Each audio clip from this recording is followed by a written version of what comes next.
Kandalloor വരമ്പത്ത് residence അസോസിയേഷന്റെ ആഭിമുഖ്യത്തിൽ കൃഷി വിജ്ഞാന സദസ്സ് സംഘടിപ്പിച്ചു. കൃഷ്ണപുരം CPCRIയിലെ സീനിയർ ശാസ്ത്രജ്ഞ ഡോക്ടർ അനിതാകുമാരി മുഖ്യപ്രഭാഷണം നടത്തി. കണ്ടല്ലൂർ വരമ്പത്ത് റെസിഡൻസ് അസോസിയേഷന്റെ ആഭിമുഖ്യത്തിൽ കൃഷി വിജ്ഞാന സദസ്സ് സംഘടിപ്പിച്ചു.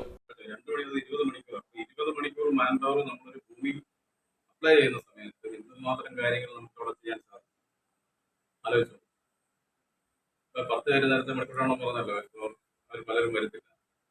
വരുന്നവരായിക്കോട്ടെ, വരുന്നവർക്ക് 1-2 മണിക്കൂർ വെച്ചെങ്കിലും 5 വരെ ഉള്ളു, 3 വരെ ഉള്ളെങ്കിൽ 2 മണിക്കൂർ 6 മണിക്കൂറായി അങ്ങനെ കാണുക.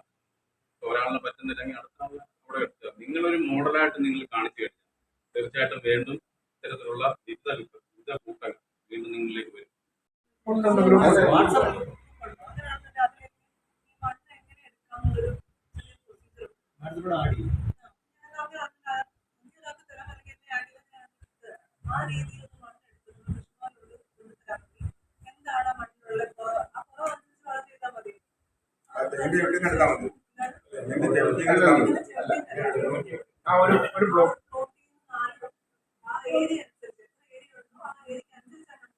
ഗ്രൂപ്പിനാണ് കൂടുതൽ പ്രാധാന്യമുള്ളത്. ജനകീയ ആസൂത്രണത്തിൽ നമുക്ക് കൃഷിക്ക് ഒരുപാട് പദ്ധതികളുണ്ട്. നിങ്ങൾക്ക് അതനുസരിച്ച് എന്ത് പദ്ധതി, നിങ്ങൾക്ക് എന്താണ് ചെയ്യാൻ താല്പര്യം പറയാമെന്നുണ്ടെങ്കിൽ നമുക്ക് അതനുസരിച്ച് ഇനി നിങ്ങൾ സ്റ്റാർട്ട് ചെയ്യുന്നതല്ലേ ഉള്ളൂ. വളരെ നല്ല കാര്യം. ഇങ്ങനെ ഒരു അസോസിയേഷൻ തന്നെ ഇതിലോട്ട് മുന്നിൽ വരുന്നത് വളരെ നല്ലൊരു പ്രശംസനീയമായ ഒരു കാര്യമാണ്. നിങ്ങൾക്ക് എന്ത് താല്പര്യമുണ്ടെന്ന് പറയാമെങ്കിൽ നമുക്ക് അതനുസരിച്ച് സാധ്യതകൾ നിങ്ങൾക്ക് പറഞ്ഞുതരാൻ. പ്രസിഡന്റ് അജിത് മുരിങ്ങയിൽ അധ്യക്ഷത വഹിച്ചു.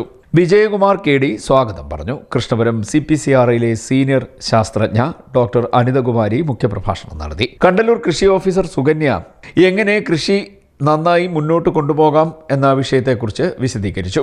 സംഘടനാ വൈസ് പ്രസിഡന്റ് ജഗൽജീവ്, സുനിൽ, സലജ, രഞ്ജിനി തുടങ്ങിയവർ ആശംസാ പ്രസംഗം നടത്തി. എക്സിക്യൂട്ടീവ് അംഗം ചിത്തരഞ്ജൻ കൃതജ്ഞത പറഞ്ഞു. CDNet news, Kayamkulam.